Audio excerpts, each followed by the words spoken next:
Have you ever walked away from someone and felt like your spirit was leaking out of your body? Like something invisible but heavy was draped across your shoulders without ever being seen? You don't always notice it right away. Sometimes it's subtle, a quiet tension in your jaw, a feeling in your gut that can't be explained. The conversations weren't loud. No one insulted you to your face, but something inside you dimmed. That's not overthinking. That's not hypersensitivity. That's your energy field responding to an environment that's draining you, and you were never taught how to defend it. Not really.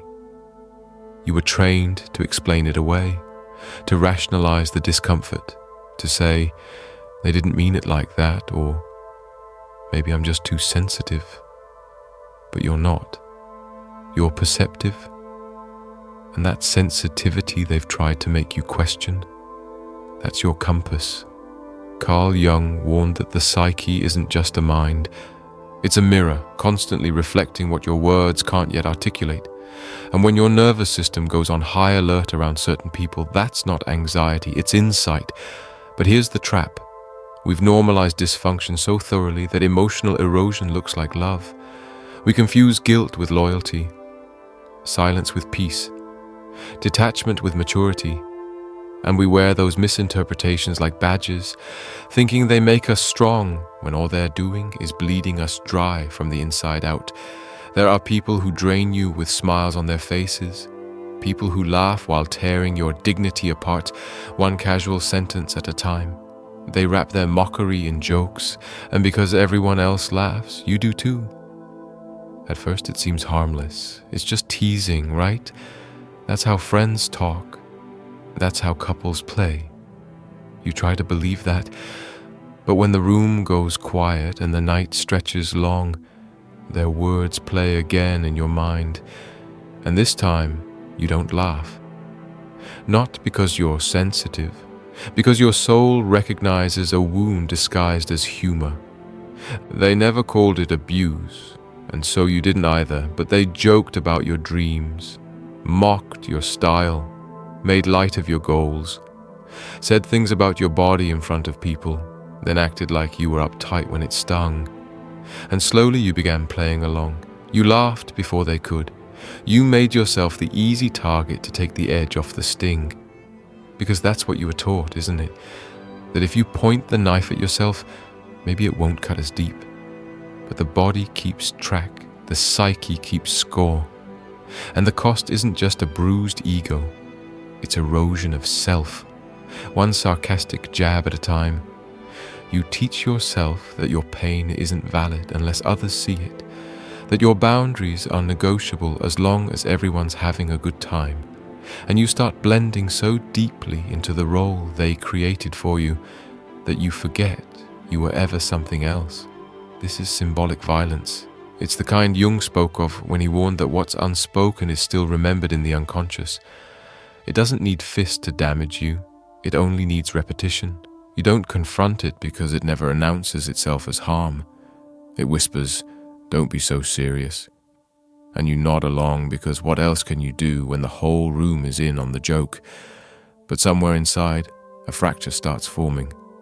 And now, the silence you once used to keep the peace is becoming the thing that's killing your sense of presence.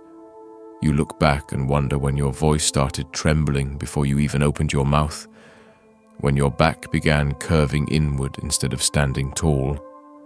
You weren't made to be tolerated. You weren't born to be the harmless one everyone laughs at because they know you won't push back. That's not friendship.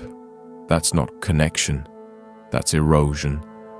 And what about when you speak your truth and it's met with a shrug? You're not trying to argue. You just want to share what's real for you. But before you even finish your sentence, you hear it. You're overreacting. Or worse, you're too sensitive. That's the moment emotional invalidation slithers in. It doesn't shout, it doesn't slam doors, it just slices your reality in half and tells you the wound isn't real. So you start editing yourself. You go over every sentence in your head before speaking it aloud. You rehearse conversations that never happen. You soften your words so they'll land gently. But this isn't emotional maturity, it's self-erasure. You're translating your truth into a language you hope they'll understand, only to find they're not even trying to listen. So you drop hints instead of speaking directly. You smile instead of asking for what you need. You apologize for feelings you didn't choose. And deep down, a storm brews that you don't have the words for. This is what Jung described as psychic repression. When you bury the parts of yourself that others can't tolerate, not because you want to, but because it's the only way you've been able to stay connected. And over time, those buried parts don't die. They become volcanic. If you've ever found yourself exploding out of nowhere, screaming, panicking, breaking down, it's probably because that pressure had nowhere else to go. Emotional invalidation trains your nervous system to doubt its own signals. You say you're tired. They say you're lazy. You say you feel neglected. They say you're needy. And you start to wonder, maybe they're right, that maybe your pain is a flaw, that your desire to be heard is somehow selfish. You call yourself dramatic before anyone else can. You shrink your needs down to fit their comfort zones. But here's what's really happening. You're self-abandoning moment by moment to maintain an illusion of peace. And the longer you do it, the less you remember what you even wanted to say in the first place. Your anxiety rises. Your sex drive disappears. You find yourself exhausted for no clear reason. These aren't random symptoms. They are the echoes of silenced emotions. Your body is trying to say what your voice was trained not to. And here's the most painful truth. Sometimes the ones invalidating you the most are the ones who love you. Not because they want to harm you, but because they can't face their own emotions. So when you show yours, they shut it down, not out of cruelty, but fear.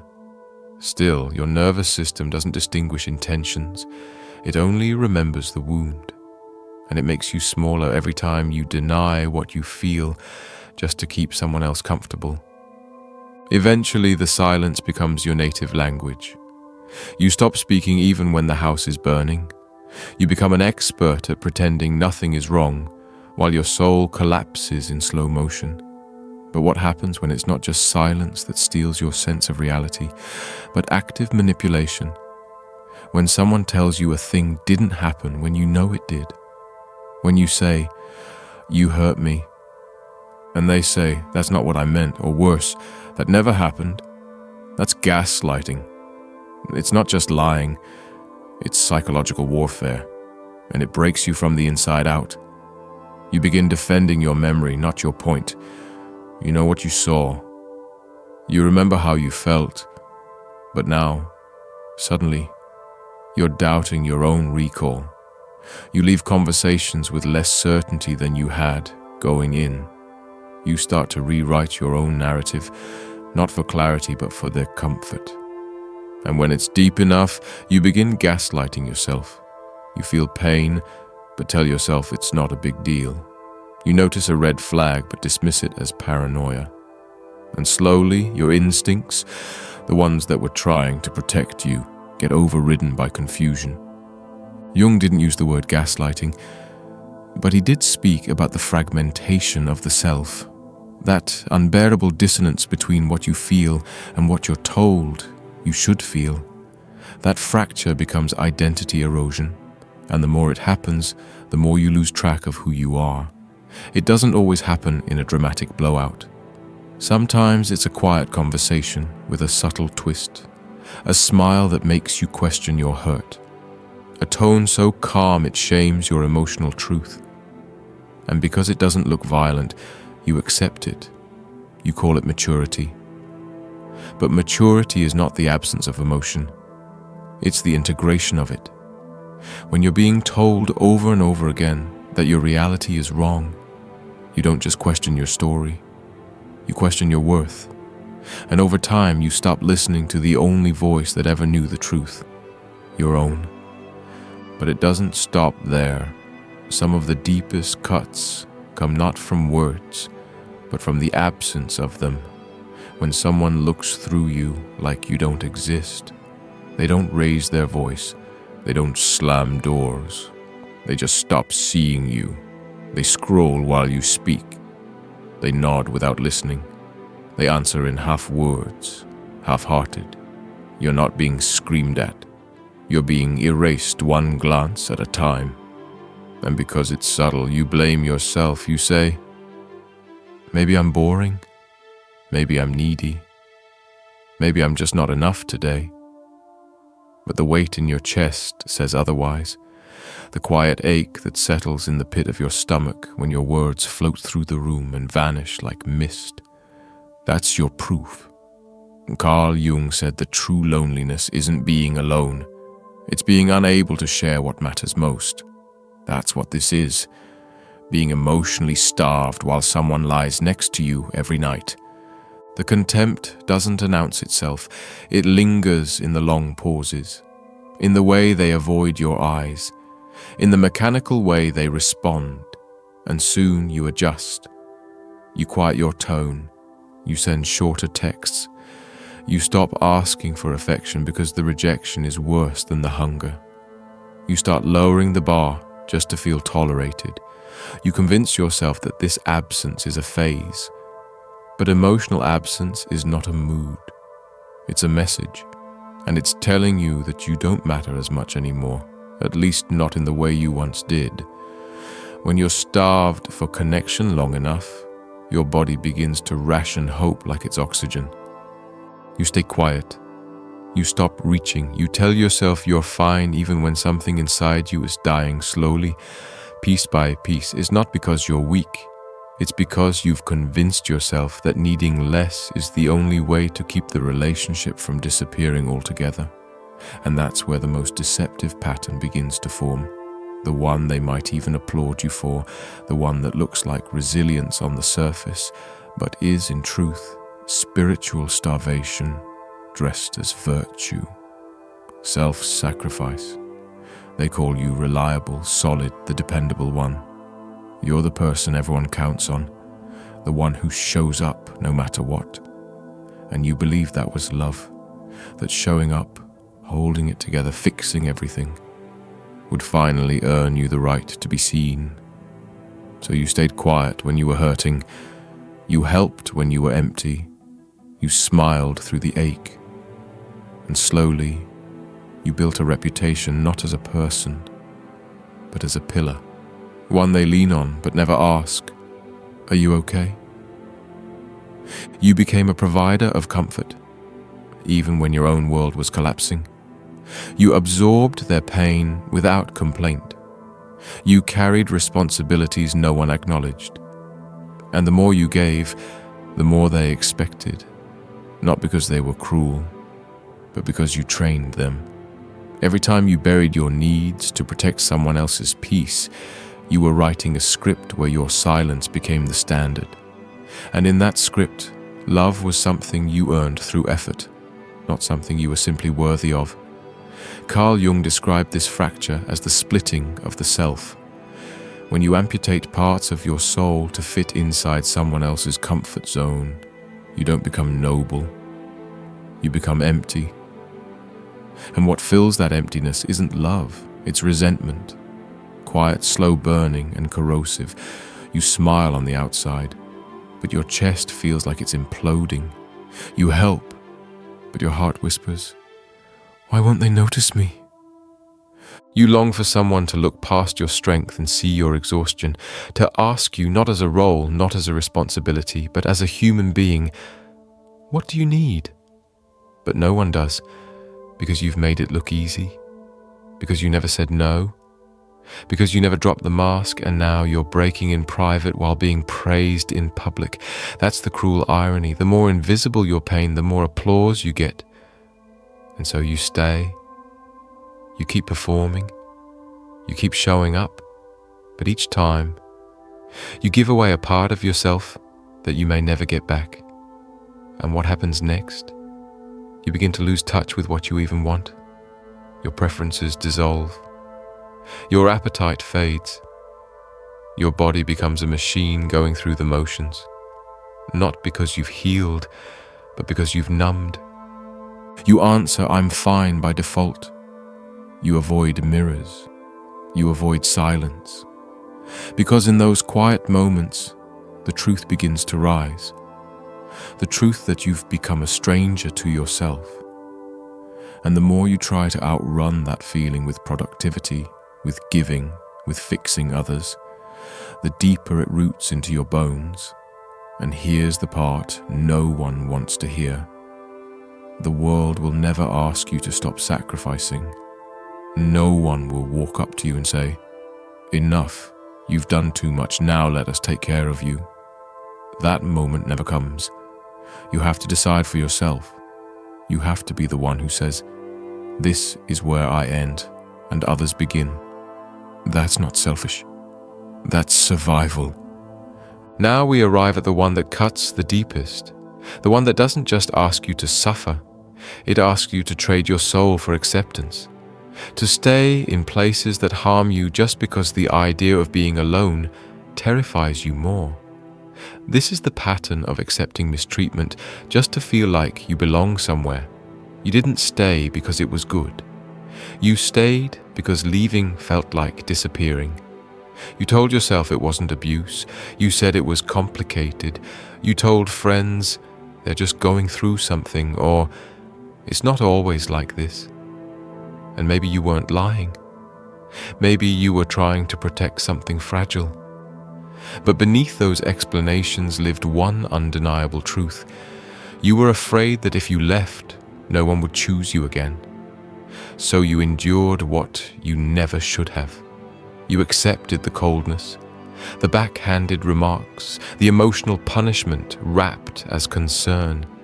You accepted being blamed for things you didn't do. And over time, you didn't just accept it, you adapted to it. Carl Jung once wrote that the heaviest burden a child carries is the unlived life of their parents. And if your childhood taught you that love was conditional, that affection had to be earned, that silence was safer than truth, then it makes sense. You didn't know any better. You were conditioned to tolerate pain in exchange for proximity. You learned that being chosen required being small, so you made yourself small. You edited yourself. You swallowed truth. You became hyper-aware of every mood, every shift in tone, every storm brewing beneath the surface, and your whole world revolved around managing those storms just to feel safe. You thought that was love. It wasn't. What it really was survival. You became someone else's emotional anchor, hoping they'd never let you float away. But that's not connection. That's captivity. The tragedy is that it doesn't even feel like imprisonment at first. It feels like devotion, loyalty, love with teeth. You convince yourself that it's your role to absorb their pain, to fix what's broken, to be patient, to understand. But understanding someone doesn't mean sacrificing your own soul in the process. And the moment your loyalty starts costing you your identity, it's no longer love. It's a performance, one where you are both the actor and the captive. And here's the twist that no one wants to admit. You weren't just trapped by them. You were also trapping yourself. You accepted less than you deserved, not because they convinced you, but because part of you believed that's all you were worthy of. You didn't ask for more. You didn't demand better. You didn't leave, and every time you ignored your pain to protect someone else's ego, you reinforced that belief that you must suffer to be seen, that to be chosen means to be quiet, that being strong means never needing anything. And that belief, it's the poison. But it gets darker, because over time you don't just internalize these patterns, you begin to project them. That's the part that's hardest to face. You were hurt, you adapted. And now, without realizing it, you've begun to hurt others the same way you were hurt. Not in the same volume, not with violence, but with the same emotional precision. Carl Jung called it the shadow, the unconscious parts of us that we exile, reject, suppress, the envy we deny, the rage we mask, the control we condemn in others, but quietly wield ourselves. That's what happens when you absorb dysfunction instead of healing from it. You become the very thing you said you'd never be. You minimize others' emotions just like yours were minimized. You tell someone to relax when they're in pain. You joke at their expense and call it just teasing. You shut down when you're upset and punish them with silence, pretending you're just processing. You rationalize it all. You say, they're too sensitive. I didn't mean it like that. They're making a big deal out of nothing. And deep down, you hate it. You know what you're doing. You know it's wrong. But you don't know how to stop. Because your nervous system learned to run on the same scripts that once wounded you. And now, they've become the only language you speak under pressure. This is the reckoning. The part where most people walk away, because blaming others is easier than facing this. You're not just the wounded one. You're also now the wielder. Not out of malice, but because pain unprocessed becomes pain repeated, and the cycle continues until someone breaks it consciously. Jung said that until you make the unconscious conscious, it will rule your life and you'll call it fate. And this is that moment where you either keep reenacting the story or you start rewriting it. Not with shame, not with guilt, but with awareness. You weren't broken, you were trained, you were shaped. But now you get to choose. The patterns don't have to define you. The wounds don't have to direct you. You can reclaim your energy, your voice, your story. This is the turning point, not a dramatic escape, but a quiet return. Not to who you used to be, but to who you were before the world made you doubt your own worth. Before you were told your emotions were too much, before you traded your fire for approval, and before you forgot how to hear your own voice through the noise of everyone else's comfort. The old you is not your enemy. They were just surviving. But now, survival is not enough. You want to live fully, loudly, honestly. And that means walking away from every lie you've ever told yourself about what love is supposed to feel like. You're not meant to be half present, half heard, half alive. You're not here to perform peace. You're here to become whole. Once the illusion shatters, once you finally stop calling it love when it feels like slow erasure, you're left standing in unfamiliar territory. It's not rage, it's not even grief, it's clarity, and it hits you like a cold wind. You can't unsee it now, the roles you've played, the energy you've hemorrhaged, the way you've handed your light to people who never knew how to hold it. It's all in front of you, and you don't just see them clearly. You see yourself, you see how you shrank, how you edited your words, delayed your needs, tiptoed through conversations just to avoid confrontation. You see how you mistook performance for presence, how you gave your soul in pieces, hoping it would someday be valued in whole. But that moment never came. And now you know why. You were never going to be seen by people who only looked when you were serving them. So now, the question echoes, what happens next? Carl Jung didn't give us rules. He gave us a process. He didn't promise comfort.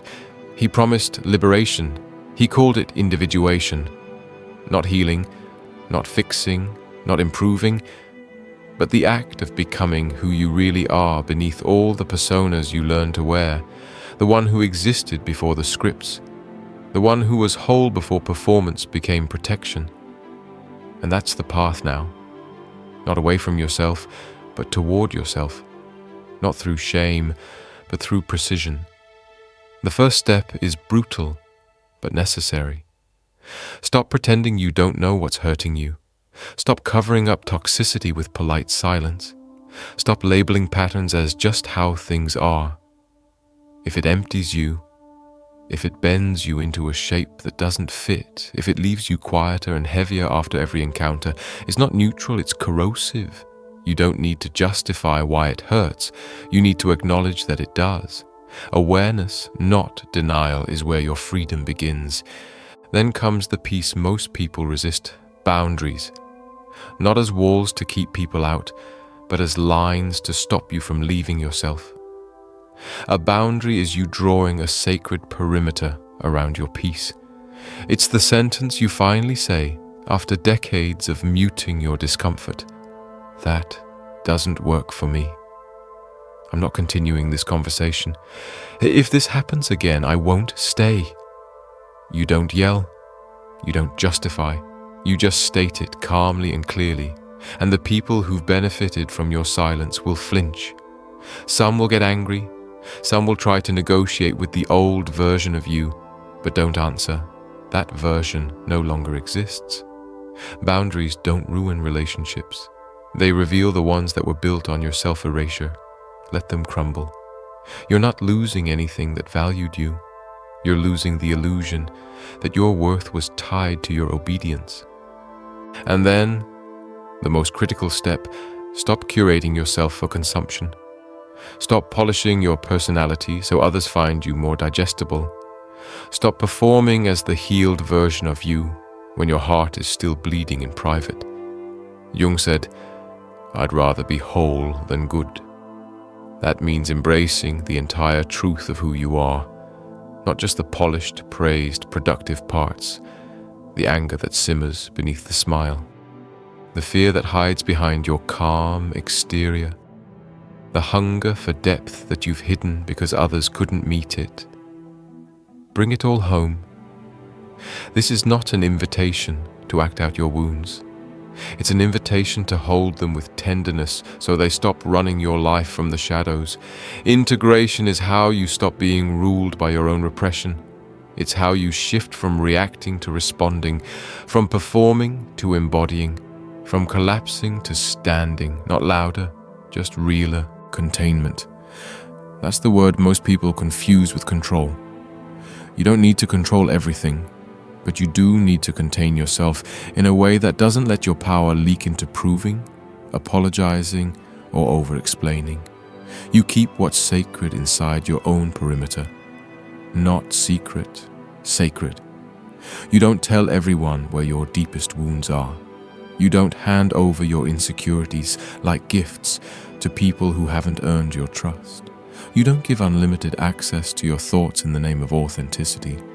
Your energy is currency, and not everyone deserves access to it. The most powerful people you'll ever meet, they're not loud, they're precise. They move with a quiet confidence that doesn't need permission. That's where you're heading. And here's where the real shift begins.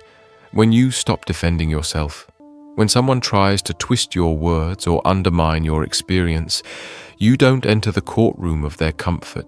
You don't try to explain your pain to someone who profits from misunderstanding it. You say, "We see this differently." Or you say nothing, and you leave. That's how you take back the frame, because the frame is everything. Whoever controls the frame of a conversation controls the power within it. You don't have to win. You just have to stop bleeding energy into trying. Hold your frame. Exit the moment if it's being distorted. That's strength, not in fighting harder, but in walking away sooner. There's another rule, though most never speak it aloud. Stop showing your wounds to people who collect them like trophies. Every time you reveal exactly where it hurts, someone with a manipulative edge takes note. They store it. They use it later. So you keep one layer no one can reach, not out of fear, out of discernment. Stop being fully legible. Let some things remain mysterious. This doesn't mean you're hiding. It means you're honoring the parts of you that were once too easily given to the wrong hands. Protect your inner sanctum. It's sacred. And when someone begins treating you with passive aggression, when they withdraw love as punishment, when they leave you in the cold and expect you to chase, do nothing. Mirror their energy, then step back. Let them feel the weight of your absence. Silence is not always surrender. Sometimes it's a lesson. Not one you shout, but one you embody. That's what strategic detachment looks like. You're not disappearing to manipulate. You're walking away to recalibrate. You're reminding them, without ever saying it, that your presence is a gift, one they have to earn, not expect. And here's the key. Don't warn them. Don't announce your exit. Don't threaten with ultimatums you might not follow through on. That's noise. It gives them a script to argue with. Just move, quietly. When the line is crossed, act. You don't need to explain your standards. You need to embody them. That's real power. Not the kind that controls others, but the kind that cannot be controlled. You say nothing and everything changes. That's when they realize you meant it. And by then, you're already gone. This is containment, the kind of peace that doesn't get shaken when people throw emotional chaos your way. They might mock you. They might guilt trip you. They might cry or play victim. Let them. You don't need to defend your decision to protect your peace. You're not obligated to be the emotional caretaker of people who never respected your boundaries in the first place. Hold the line, even when they tremble, even when they test it. That's the lesson. And then there's the long game. The one where you step back entirely and see who comes forward, who checks in, who adjusts, who stays quiet. Let distance be the scalpel that removes what you were never meant to carry. You don't need to yell to be heard.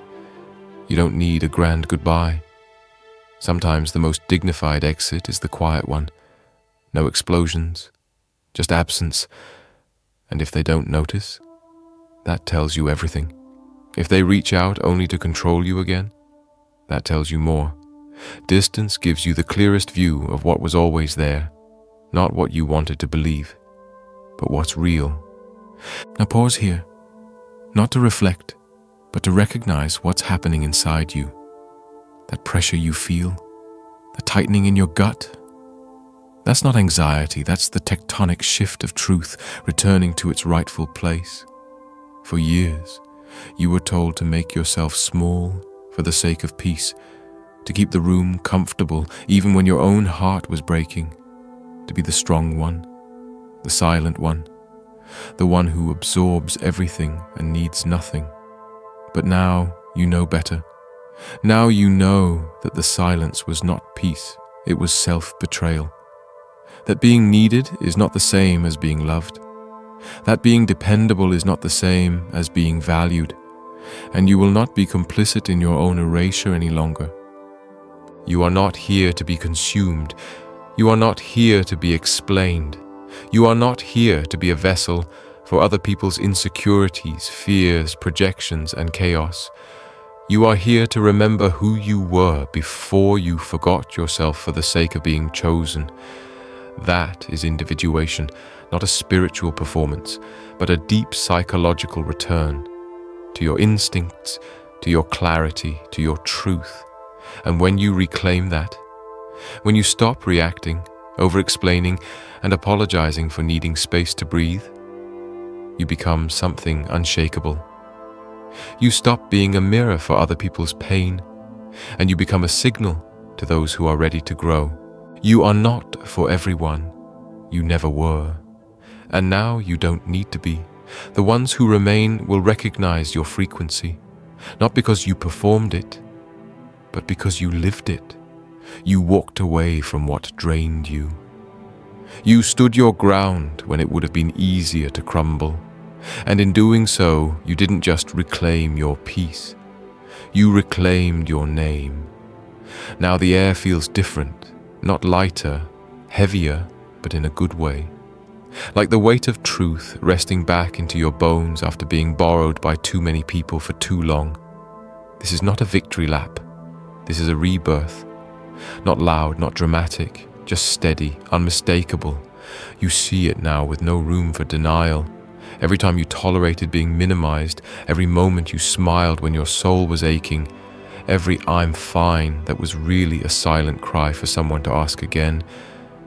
You see what it cost you. and there's no going back. That's the thing about real transformation. Once the lie breaks, it doesn't patch back together. You don't get to return to the performance. You don't get to unknow your own worth, and you've crossed the threshold. Now you understand. Strength is not how much you can carry. It's knowing when to set the damn thing down. You thought silence was peace, but it was a cage. You thought being the joke made you safe, but it made you disappear. You thought being the one who never needed anything made you strong, but it made you invisible. That's over now. Not because you got louder, but because you got clear. This isn't about starting a fight. It's about ending a performance. You don't owe another apology for wanting to be seen.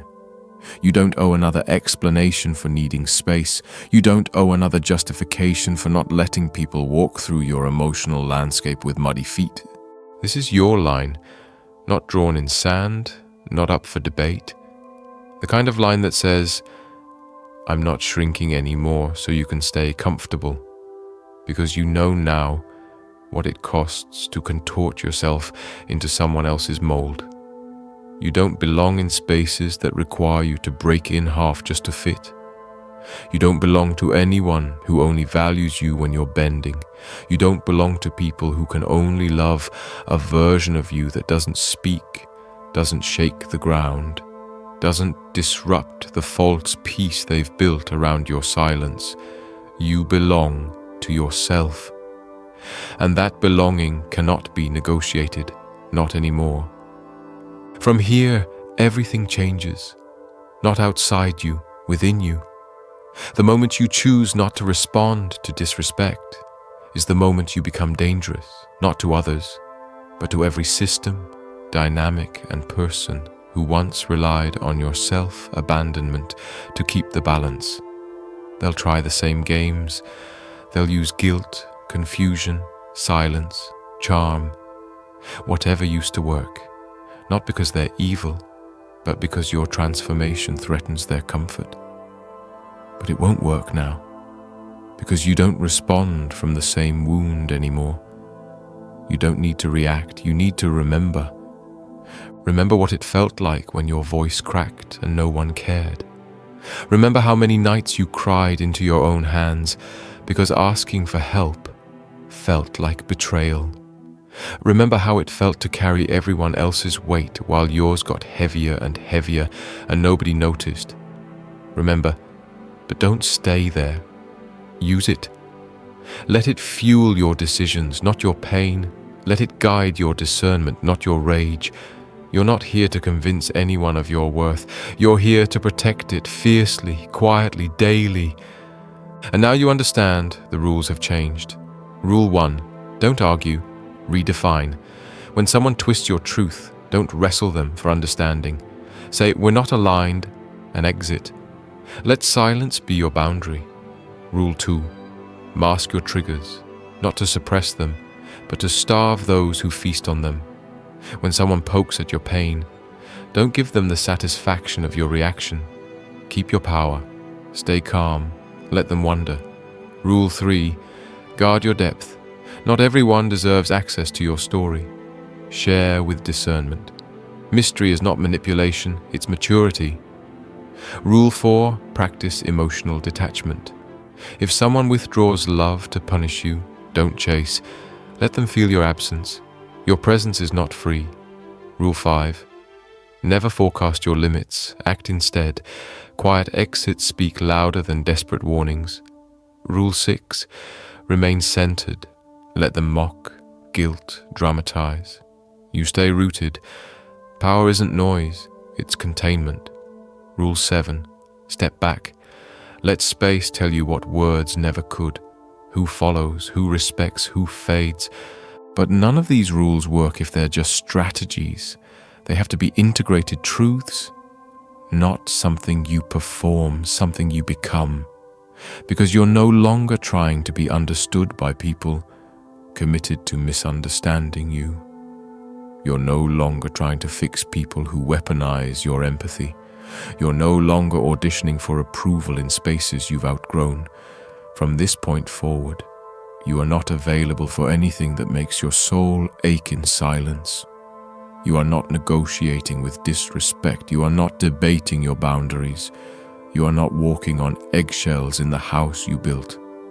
This is where the cycle ends, not in anger, in awareness, not in noise, in clarity, not in drama, in dignity.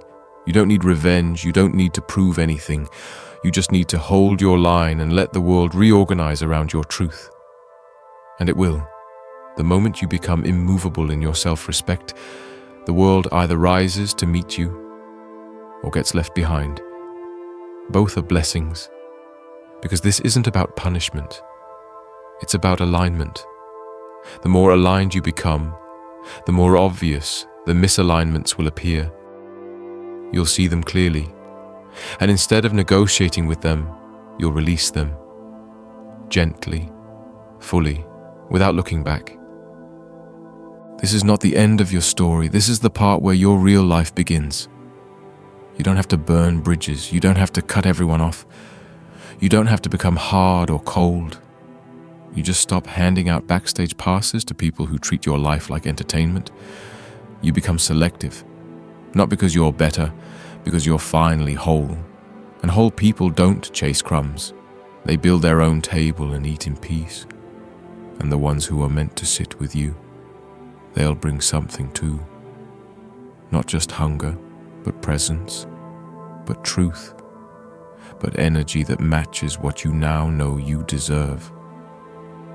And if you're ever tempted to go back, to shrink, to laugh it off, to tolerate that familiar ache, remember this: you didn't come this far to be palatable.